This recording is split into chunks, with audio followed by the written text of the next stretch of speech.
Good morning, everyone, and welcome to Deep Space Nine Reactions. I am Fred. If you are new to the channel, welcome. If you are a returning viewer, welcome back. For those who are new here, we are working our way through Star Trek Deep Space Nine from the very beginning, and there are, of course, 7 years worth of episodes. So we're going to work through them one by one. Of course, we're also doing a watch through of Ninja Turtles: The Next Mutation, which is on Wednesdays.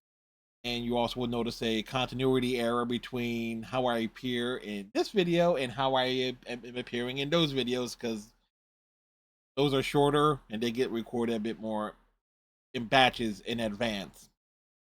Anyway, the episode of DS9 that I'll be rewatching in full, my reactions, commentary, and whatever references, track references I choose to make, is Dax from season one. It is the first episode that actually gives more of a direct insight into Jadzia Dax's character. As we all know, or well, if you don't know, if you're new to Star Trek, Jadzia Dax was originally played by Terry Farrell, appearing in 6 of DS9's 7 seasons. Unfortunately, due to an asshat by the name of Rick Berman, one of the show's, the big head honcho at Paramount, who was overseeing all things Star Trek, uh, in the '90s and early 2000s. Bit of a dispute. She wanted to step down into a more reoccurring role for the show's final season. Um, she didn't want to leave. Was kind of like she was basically forced out. Um, to some extent, now here's the funny thing: Star Trek, and I could, we could get an episode, and I'm more likely to talk about it. It's not the first time an actor, a starring actor, or someone who was in the credits, featured in most of the episodes, uh, left the show. A lot of folks will probably look at Grace Lee Whitney, who played Janice Rand in Star Trek the original series, but the character of Rand was basically like Uhura, Sulu, Scotty, Chekhov. Uh, it was like, okay, they existed, but they were basically inconsequential most of the time, as was basically proven a lot in the original series. Where it's like, okay, if they had no need for a certain character, they just didn't show up for that episode. It's as simple as that. Um, but in the next generation, we also have to remember that Denise Crosby left in season one, and Will Wheaton left in season five. And now, the reasoning there, one could argue, is very, very different there, at least in Wheaton's case. But if you go back and look at things that he said regarding his experience, you could almost say that he probably made his decision to leave, like in season 3 or season 4, where he was denied appearing in a movie because he was told his character was so consequential and important to an episode, the revolving around Gates McFadden's Beverly Crusher character, but he was essentially lied to. So left the show. But in general, Star Trek does not have characters who leave. Didn't have actors who leave the show, who left the show, and to any to that degree, from like the current cast. But anyway, as you can tell, we have the display capture up. It is blurred for DMCA purposes, and you don't hear the audio. I'm going to basically run my mouth for however long this is going to be. And I'm hoping that well, it's been a long time since I watched the episode Dax in full, probably close to 30 years. And while I remember a lot of the major story beats, I am kind of hoping that there's going to be more to this episode that I can actually talk about and comment on. that we did not have was last week was Q List, which basically ran out of steam because it was so fast paced in the first 2/3 of it that things got stretched and dragged out on the back end. And also, if you want to sync up your own copy of the episode, you know when I hit play. So there we go. It was a Tuesday in space. And of course, O'Brien is they announced that O'Brien's not going to be in the episode. As a matter of fact, Home Meany misses several episodes in season one. Because I believe at the time he was starring in a movie, or at least filming a movie at the time. There there was and here's the thing: out of everybody that appeared on DS9, Home Meany was basically a working actor, and he had his commitments in a movie that he also appeared in.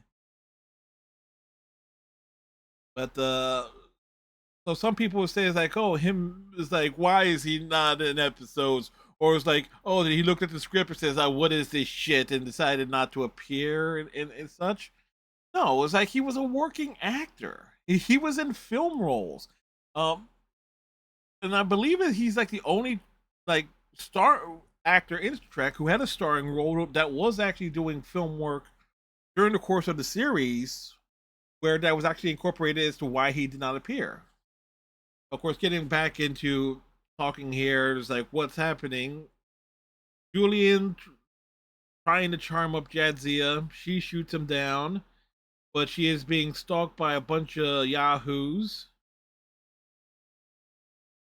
who are looking to make the move. And these guys are, well, one dude is the son of a former quote unquote friend of Curzon Dax's, but it's basically a force. Was it extradition, extraction? I forget the correct term, but it's like they weren't sure she was Dax, and that the big struggle is there. Like, but here's the thing: Bashir coming in and with the big punch in the swing. It's like, and he was, and if it wasn't for the fact that the person who was that rushes in to help the main one of the main antagonists here, well, if she wasn't due, Bashir was going to haul off. Bashir has he has chivalry. He's not going to hit a woman. He will allow himself to get his ass kicked.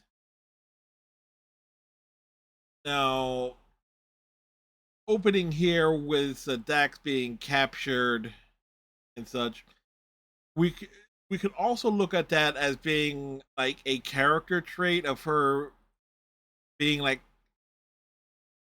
kind of portrayed as being a little bit helpless. It's thankfully something that goes away because what's the term? I believe in What We Left Behind, the documentary. There's a scene in that where it says that she was very excited when she was told that she was going to be made action Barbie. That she wasn't going to be a helpless damsel type character. That she wasn't going to be Deanna Troy, as it were. Because when you really think about it, outside of the episode Power Play, do we actually see Deanna do anything violent? Truly violent. No, okay, the episode where she gets aged up and goes through Betazoid menopause in Man of the People. Which, if you ever anybody who watched an episode and wondering things like why Troy is acting like that, you have to have the context of Menage a Troy, which was like a few seasons beforehand, to understand the uh, uh, life cycle of Bajoran women.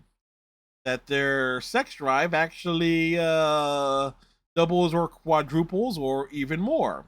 A fact that she did not want to did not disclose to Riker because she didn't want to scare him off. Again, these are actual things that was in Star Trek. All right, I'm not even kidding.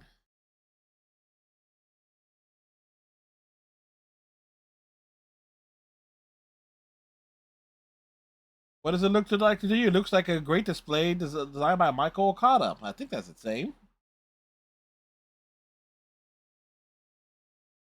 So there's a question: is like, why was Odo in Cisco's office? What was the meeting there?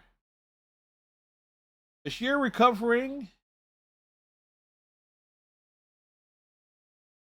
but he got his ass kicked. And look at Cisco. As soon as he got the information, quick to action: seal all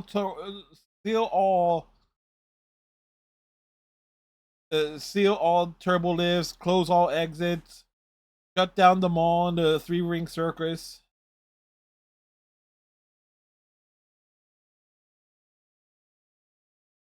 The dude had his little like GPS here, like scouting out the station. So, and if memory serves me right regarding these particular aliens, they are uh they are more in league with the Cardassians or allied with the Cardassians, and that they would have like the station, like a station layout on hand. I would say they went over to Empok No Empok Nor, which is another station, um, uh, which appears in season four, I believe season four, season five, I believe. But it has a bunch of security measures to prevent anyone who's not a Cardassian from infiltrating it. Dudes, dudes just has over like hacks and stuff. But what I love about this episode here is that it actually shows that there are security cameras on DS on the station itself,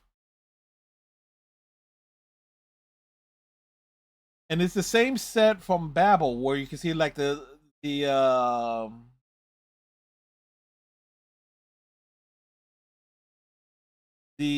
docking clamps were lift up to so it's like that. It's that same set there, and I know they use that set kind of fairly frequently.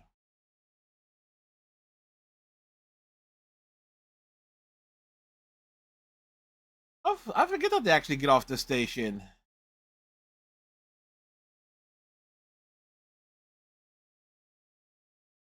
Let's go back there. Is working those controls like a pro. Up and there's the tractor beam. Where do you think you're going? Get back here. So what is great about this scene is that it shows that Cisco A is up on the par on how on how the tech works, and that he like with O'Brien being gone, Cisco can do some of the same stuff.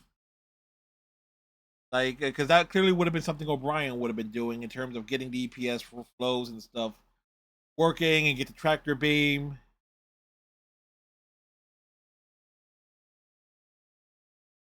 Oh, extradition. That's the. Yeah, it is kidnapping and assault.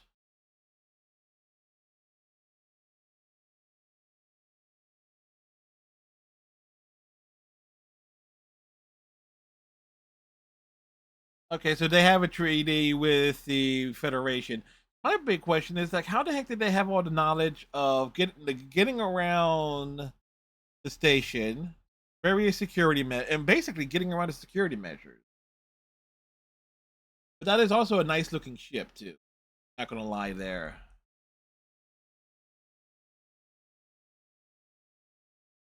So Dax allegedly responsible for a murder 30 years ago, which actually would have been like Curzon Dax. and the whole point of this episode, because again, I do have fairly good Trek knowledge, is the legality versus of Trill with from one lifetime to the next, what carries over, what responsibilities may be there, and so forth. Is like, because there is a strong, with the exception of, like, you go back to the host in TNG, where Odon is implanted into Riker. There's not there's not much of a blending of the personalities there to definitively say a new person was created. You could argue in that episode that the Odon, like, over became the dominant personality over Riker, and also the subsequent host that ended up arriving at the end of that episode. But one thing that is laid out in DS9 as well, a lot of stuff with the trills, it's a blending of personalities where it's all the various, where a lot of it is more of the individual, the host, that takes a bit more of the predominant character traits versus what's the word I'm looking for,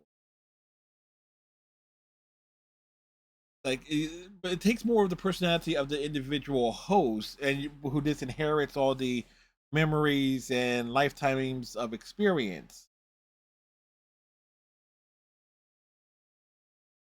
Now, Cisco coming to Jadzia and wanting her to explain the whole situation, and her not wanting to.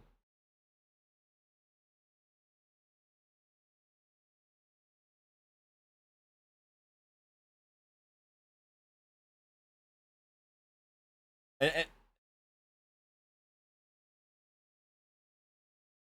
a matter of fact, I don't know what I was just trying to explain here is actually conveyed here, where when Cisco says, like, when you basically say, it's like, when you became Jadzia, like, our friendship did not go along with that, because they know each other for 20 years.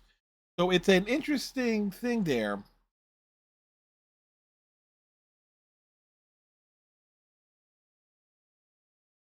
It's like,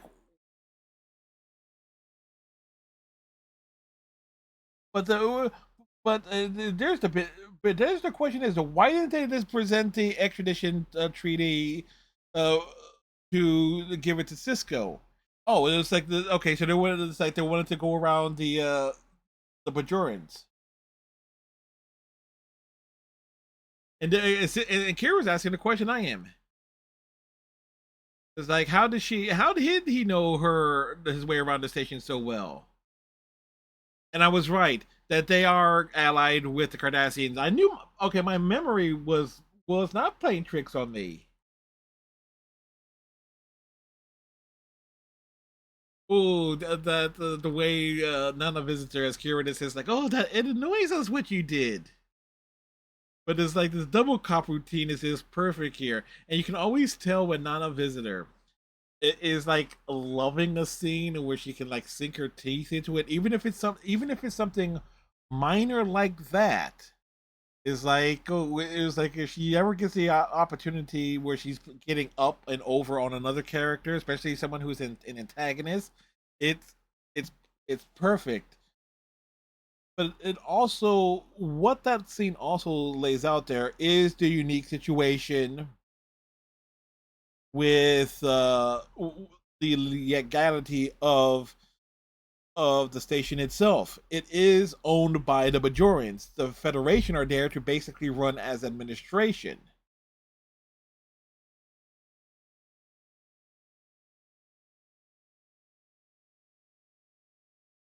And Odo Odo strong arming Quark into like all of Quark into shutting down the bars so they can use it for the hearing for regarding, like, will Dax be extracted to Clastion 5 or not. It's like, oh, it's business is business. It's toss it.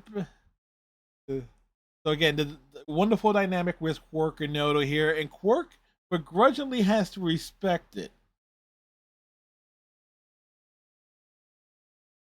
But some people would probably wondering, why would they have it set up in Quarks when, especially if you're familiar with the series, when you know that they have rooms and like conference rooms and stuff big enough for hearing and stuff, and like in a more secluded and enclosed setting. Um, and the reason being, as at least at this point, I don't think they're the conference rooms and stuff don't show up on DS9 till the second or third seasons.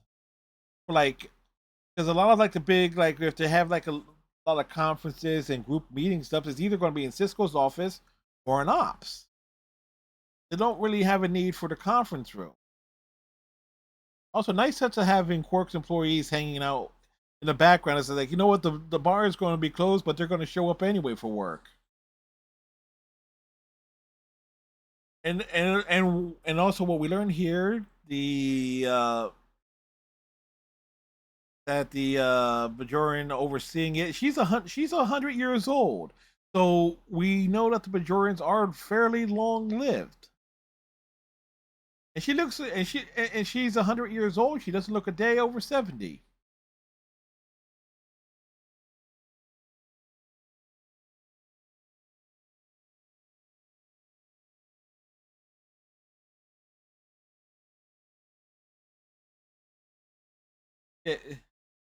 If she read the warrant and the charges,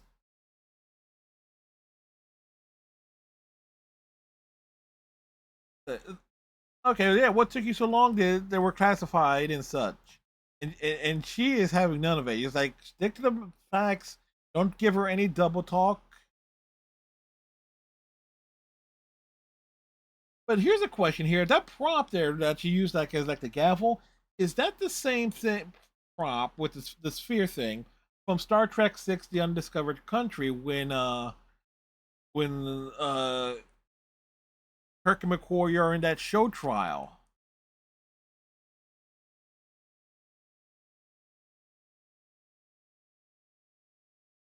Yeah, yeah, from one host to the next, and they're essentially a different person. But at the same time, they have the memories and stuff of things that they've done in different lifetimes. Especially the more recent the memories, the more obvious they're going to be. Like the more fresh in mind they're going to be here, which is also would explain as to why Dax herself was so reluctant to get involved, because okay, it's basically her previous lifetime.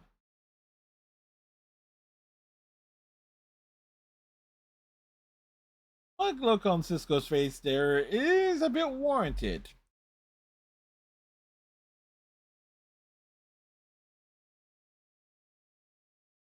But and credit here to Terry Farrell here, that she said that she's not worried or concerned about getting in and out of the circumstances here. Like she's hiding something, and the way the body language that she had was very clear that it actually changed Cisco's mood, and that's why in the new scene, Kira says like she doesn't care. She doesn't seem to care either way, referring to Jadzia, which is which is again quite telling. It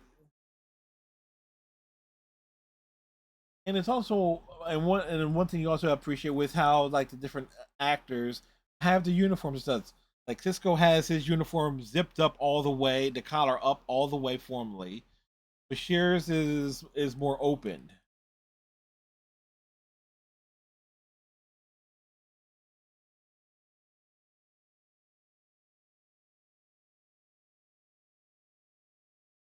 Odo is on Classroom 4 to do some external investigations. Because Odo isn't more of an investigator.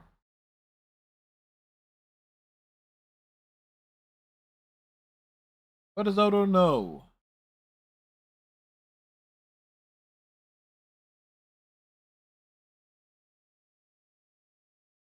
So again, a nice little twitch there is like the death of the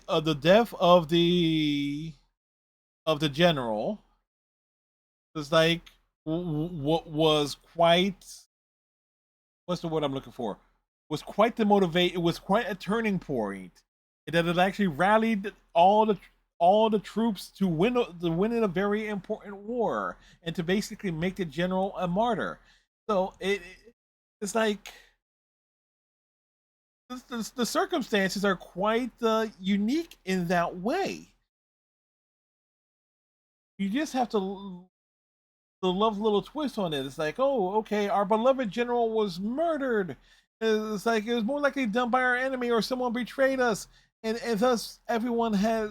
We must win this. The whole win one for the Gipper type thing here.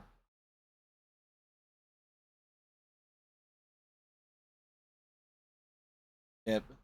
and it, and I love the look for her more so than the other aliens of the Colostrum 4 residents. Her son, I like how the makeup and the details appears on her with the more of like the higher forehead with the hair pushed back and the alien prosthetics,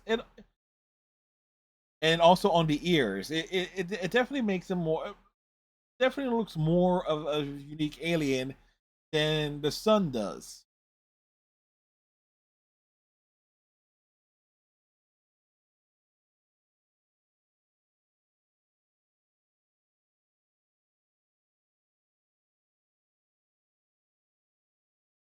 But there is proof that a transmission was made.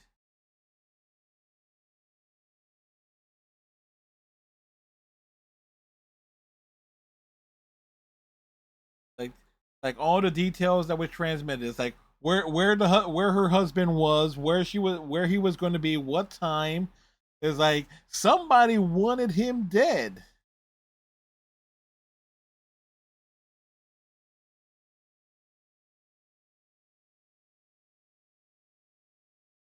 Like everyone's alibis were set.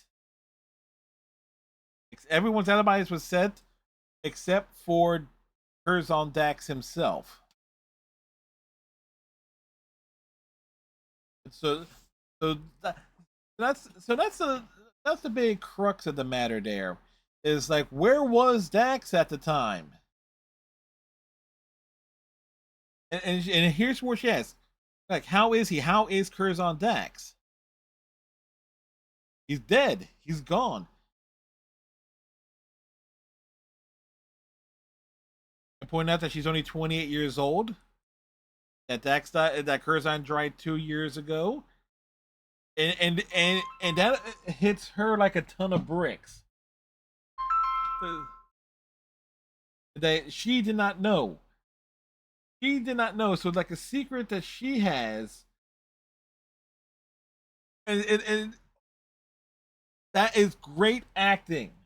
That is something that nobody will pick up on. The fact that she knows. She knows exactly where Curzon was. She's expecting all this is regarding around Curzon. She's expecting it. And like when she and the body language, again, great acting. The body language that the mother alien Callion 4 uh shows off there is like she the conflict of interest, the shock at knowing that it's a young woman who is being extradited, who clearly was not there, who she does not know, outside of the Dax portion, is being targeted by her son. It's it's it's it, it it's quite clever. See, most people will probably focus more on the trial to hearing portion here, which lays out a lot of the legalities of the things regarding the trial, such as what the scene is here with the trial coming in and offering testimony here.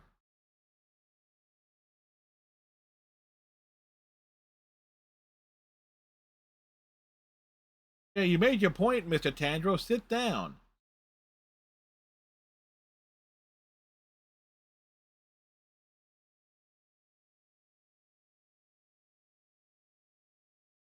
of course, again, this is Tandro's point here is like the perfect trio crime. Is like if a crime is committed, the trio just has to elude capture long enough to like to change hosts and whatnot. It it's it's a very unique circumstance there. Uh, and also we learn a little bit here on the trill process is that is that that the joining does not happen to like the mid third or mid 20s, so that they would have a chance like to make the decision if they want that responsibility, honor and such, of carrying a symbiote. It's and there's another episode later on here that explains that there is a lot. There is a like a major selection process that's involved. To make sure like that there is not a that there's a psychological factors are involved to make sure that the host has the would not be a risk, because in the trail the symbiote is priority. That has to be the same prop from Star Trek 6. That has to be the same prop from Star Trek 6.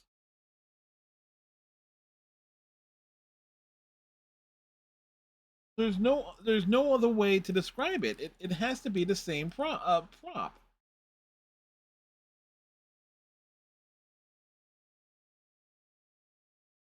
Oh yeah, split her down the middle. Yeah, the answer is simple: split her down the middle. Separate the host from the symbiote. Like do it. What's the king?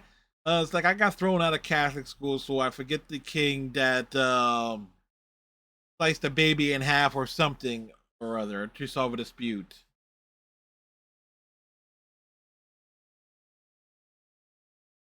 Bashir taking the stand is quite unique.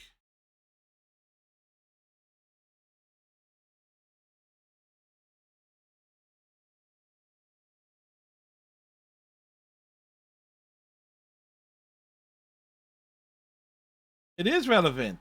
It is relevant here. What Bashir is saying is like, yeah, besides the gender train and the brain waves, the nervous system, the blood type, everything is fundamentally different.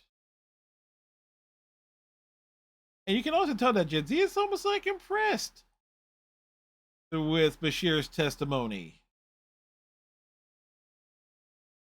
Then there's this asshole. Why you gotta be condescending there?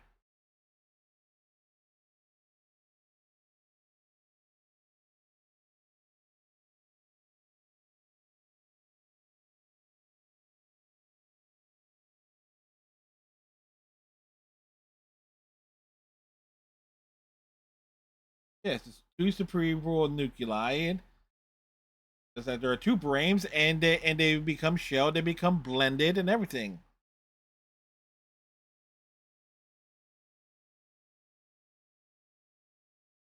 It's like it's already been established there.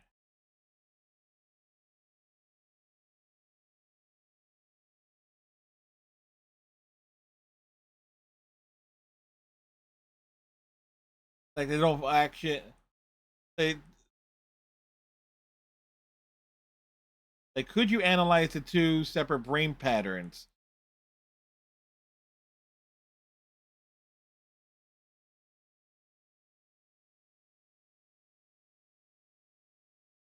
Like you can't tell them to make a guess. It'll be an ill informed guess if you were to make one.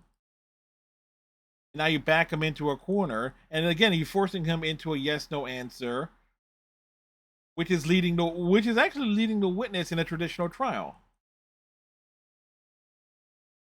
Like is being very helpful, and Bashir knows he's helped them.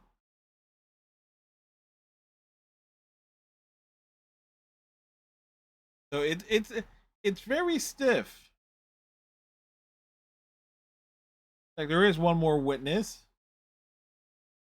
The one person who has not said a damn thing since basically Act Two.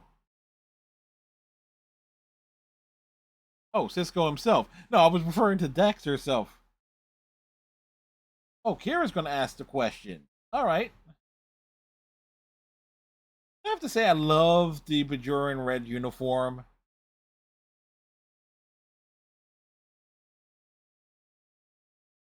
Like it's like yes, there is a tan colored variant, and there's also like that kind of purple orange medical one variant. But there is something about the red uniform that's just perfect. It was like with the darker red on the arms and shoulders and the belt, and then you have the lighter red down like the center piece. It's it's a one it's a wonderful blend of coloring there. Wait, and I also forgot there is also a darker like gray variant as well, I believe. Like it's like kind of like a darker gray with a lighter gray, I believe. Or unless that's something that was more common on Star Trek Online, I can't quite remember there.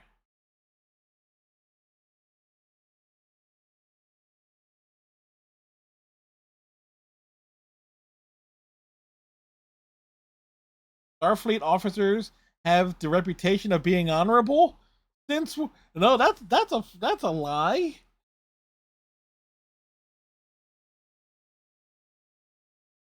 But it is certainly a thing to bring up there. And Cisco makes a great point to it. How do you know who would be the more innocent portion there?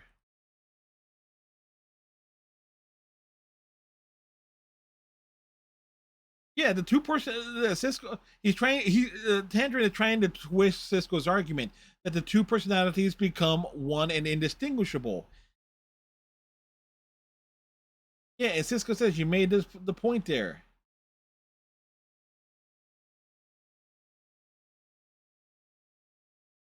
It it's like the whole thing of salt and one liquid and everything. It's the whole thing with new entities. It's a very it's like both sides are right, and obviously we want to side with Cisco here.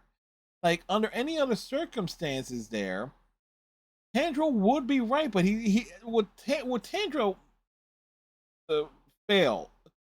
Uh, what he's failing at in terms of why he will lose the argument beyond just the hearing and everything is that he doesn't quite understand. He has the basic understanding of the trill, but the circumstances are it's like okay, they become indistinguishable. What's the dominating personality and so forth? But the personalities are become different from each individual joining. So where Tandra would obviously will fail at is proving that Jadzia personality is the same as Curzon's. That it's a very complicated issue there because if memory serves me right, there are like seven lifetimes at this point in Jadzia's life. Eight if you count Ezri later in the season. But there was another host that that the symbiote was put in, but it was unstable. I'm trying to remember it correctly, but they had to take the symbiote out of the host because the host ended up being downright flipping criminally insane or something to that degree. So, and I'm gonna call bullshit here on this exterior because that looks like the exterior from Angel One. And Odo has done some investigation on the wife. The truth will set you free, ma'am. But, but one thing we absolutely love about Odo is that when he gets because Odo has a strong sense of justice, and when he realizes something is wrong, and by like he's a very thorough investigator, and that he will dig like if he feels justice has if justice would be served, and what we're getting here with her, Tandro's mother, is that like, hey, she didn't love her husband. Her husband was an asshole and a bastard, and that it is like who he really was. Like people's not going to talk about it because they're just going to talk about all of his good qualities. That he was a general. Is like he was a hero in the war and everything. It's basically her husband is essentially is the equivalent of Donald Trump, where you have every fucking MAGA Republican that's out there in the world, overlooking every criminal action he's done because he serves their purpose. So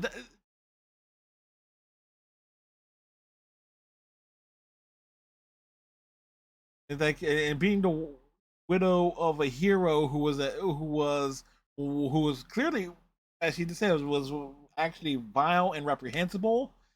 It's a very it's a it's a very nuanced thing because you would see it in fiction as we're seeing here, but you will never see a MAGA Republican flip on Trump at all.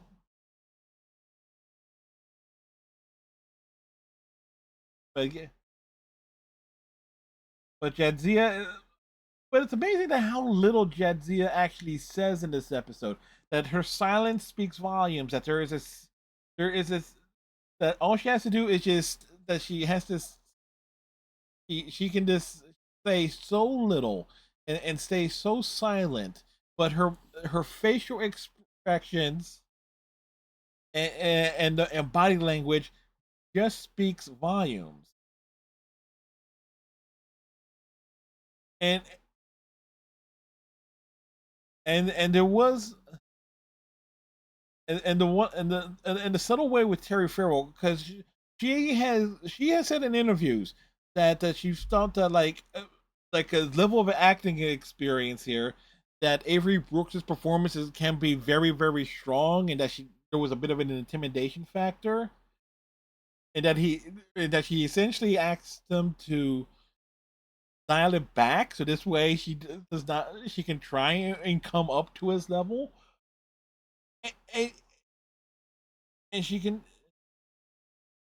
and she and she eh, but you gotta give her credit there because sometimes you don't need the dialogue, like her just the subtle body language with her, but she does get a lot more stronger and much better things with in episodes later on, like the episode Blood Oath when Kor Koloth and Kang show up.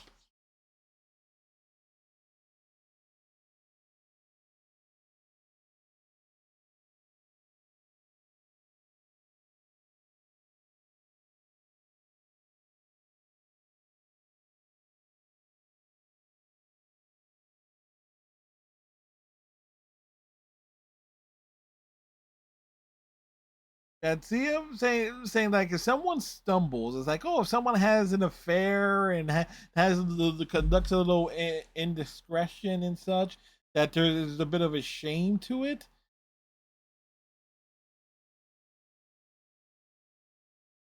It's it's it's again, it's a wonderful little detail there people would definitely overlook.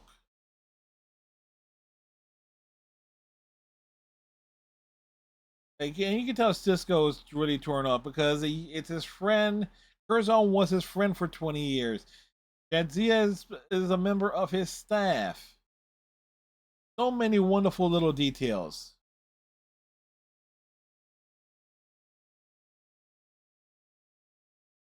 I love that. I love that line. You're either 200 years older than I am, or you're the same age as my great granddaughter. But you can be both. I'm trying to think. Does that? The Arbiter actress, is she? I can't quite replace it. I want to say she appeared in the TNG episode "The Survivors." She played the Mrs. Uxbridge, I want to say, but I'm not 100% sure.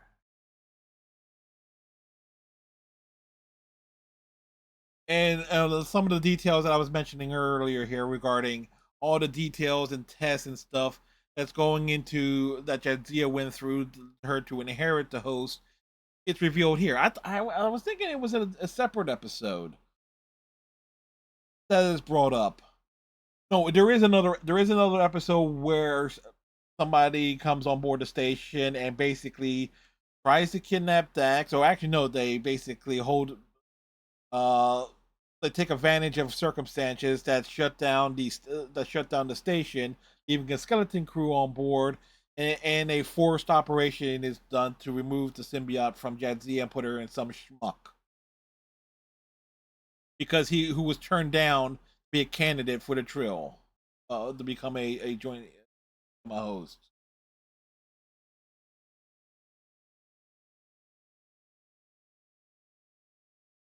That's it's the fine details there that the Jadzia portion here is like has her life has barely started. That she has done things that Curzon didn't.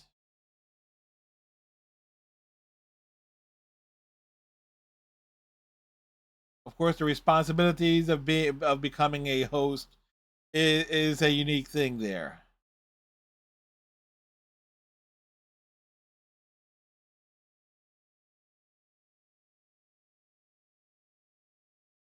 Oh, and this is like here, and the question that he asked there, which is the responsibilities of criminal acts? There is the legal matter that is not really discussed at all. Like, and the body language of Tandro himself, the son, when like his mother shows up, is like it's a subtle, it's such a strong shift there. He was like, yeah, he's gonna go here, he's going football her to extradite Jadzia, and then his mother shows up, and it's like he turns into anybody. He basically turns into Trelane at the end of the Squire of Gothos, where you can see he's like, but mom, we're about to get what I want. I'm doing what I want.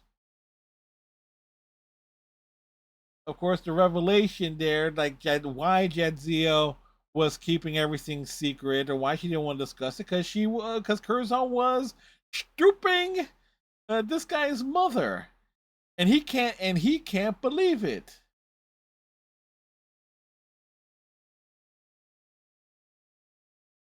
But here's the question: is though Tandro himself, it said that he never knew his father. So what are the odds that Curzon is his father? It's like paternity test. That's what you should do. Do a paternity test on Curzon's DNA.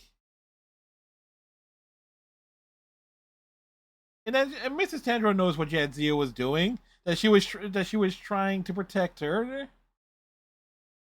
and that Jadzia's like a lot of those memories are still has all those feelings and stuff, and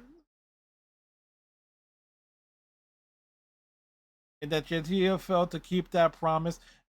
And and there's a lot of again. There's a wonderful little thing here with oh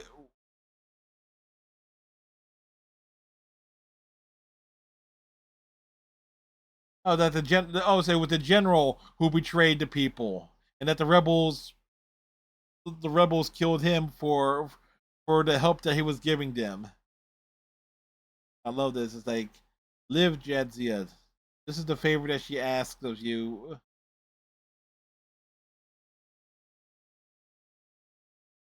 Like, man, damn Terry Farrell. She's still gorgeous, but you look at her like in like her like mid 20s here. Like there is such a again.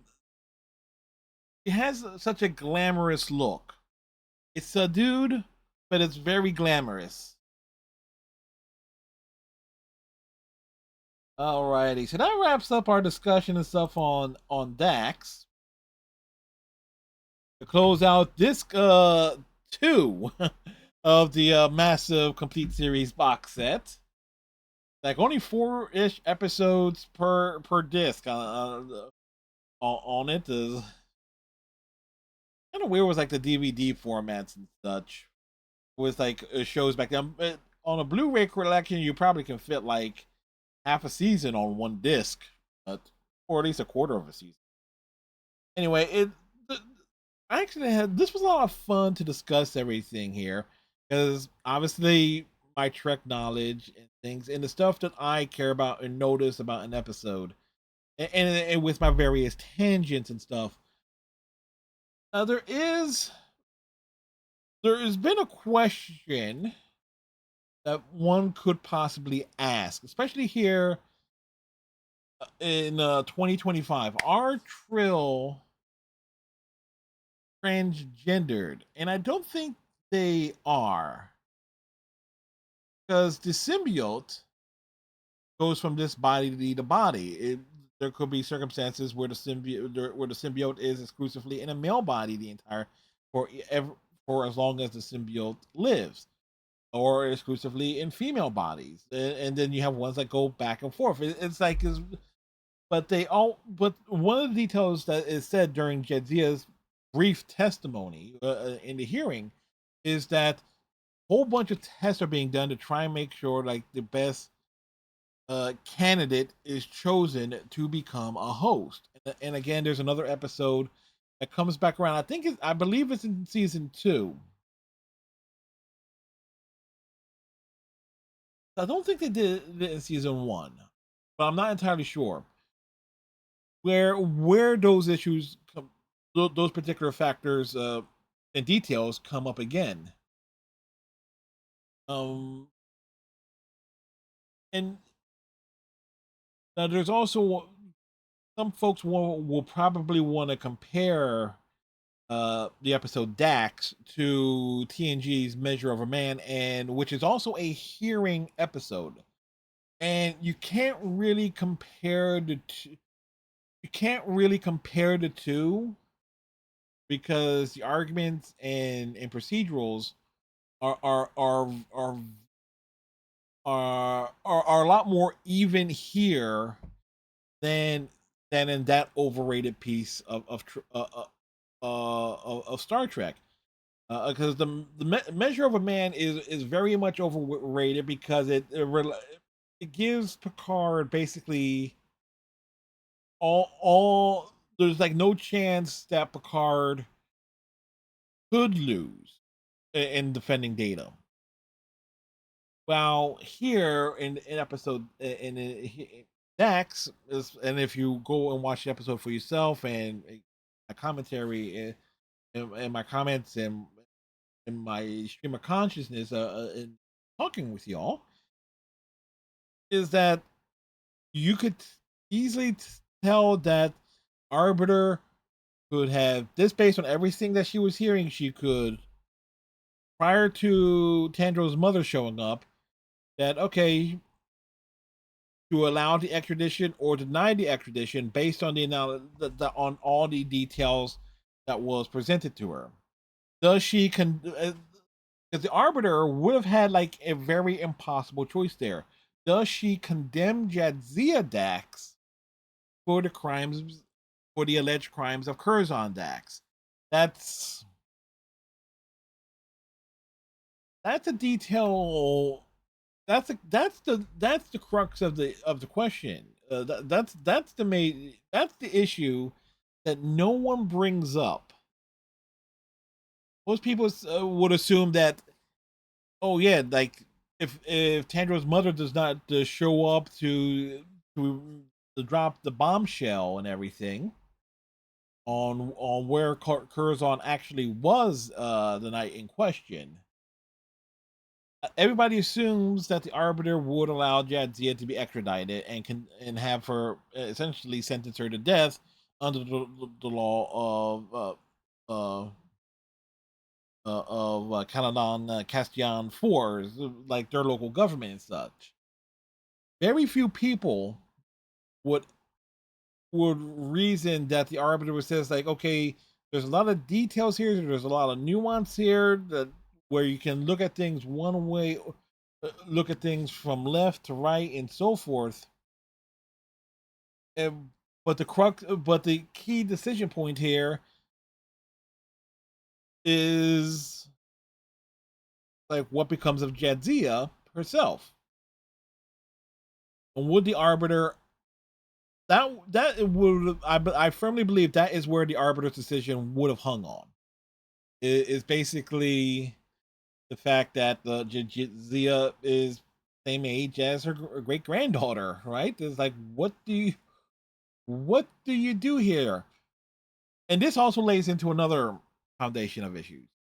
Okay, that the Bajorans uh rules since the station is in their space and they came aboard the station like having all this inside out knowledge and causing a ruckus and so forth. Like if the Bajorans, if the Arbiter rules in Jadzia's favor, and would Tenderloin, would the son of the general then petition to the Federation, which actually what he should have done in the first place? Because this is where the stupidity of the antagonist of the episode, because you can't really call him a villain, you can't call him a villain, but he is an antagonist. It's like if they done the right thing, like listen here, we have all these individual things here, records are being unsealed. There was the stuff that happened to one of our heroes, our general and such, and there was a Curzon Dax responsible. We want to extradite Jadzia Dax. It's like, why didn't they go to the Federation Council? Because the Federation Council would have like, okay, would have more than likely allowed for the extradition in the first place. That's where the mistake of our antagonists were, because they're putting their, but because they went with the unilateral extradition, and it's like we're just going to go in, we're going to kidnap her and bring her back for the crimes that the previous host of the Dax Symbiont committed. It it's like we're just having a lot of fun here now.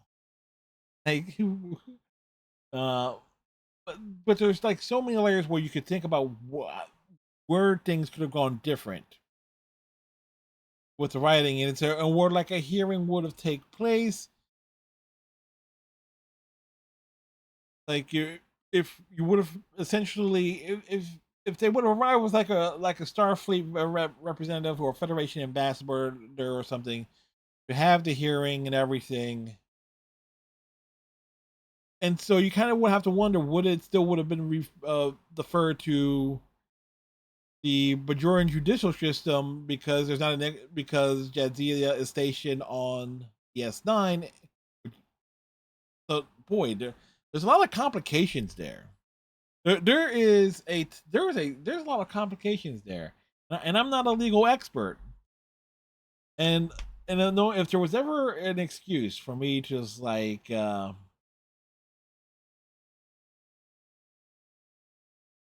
to like talk to a couple family members who are lawyers, this will be it. This time says like, hey, can you watch this episode and kind of based on it, what would you rule there to be the circumstances here on who would be right, who would be wrong, with like which way would the arbiter would have sided based on all the details and the facts that they would be getting within the context of a fictional piece of media. But those are questions and logics and details for another day, another time. I thought I would actually do that. Anyway, we'll wrap this up here. Thank you very much for watching. Like, comment, subscribe, your thoughts, opinions on anything that I brought up over the course of the past hour. And we'll catch you next in the next video. Stay safe, tighten your friendship bracelet, all that jazz. Have a great day.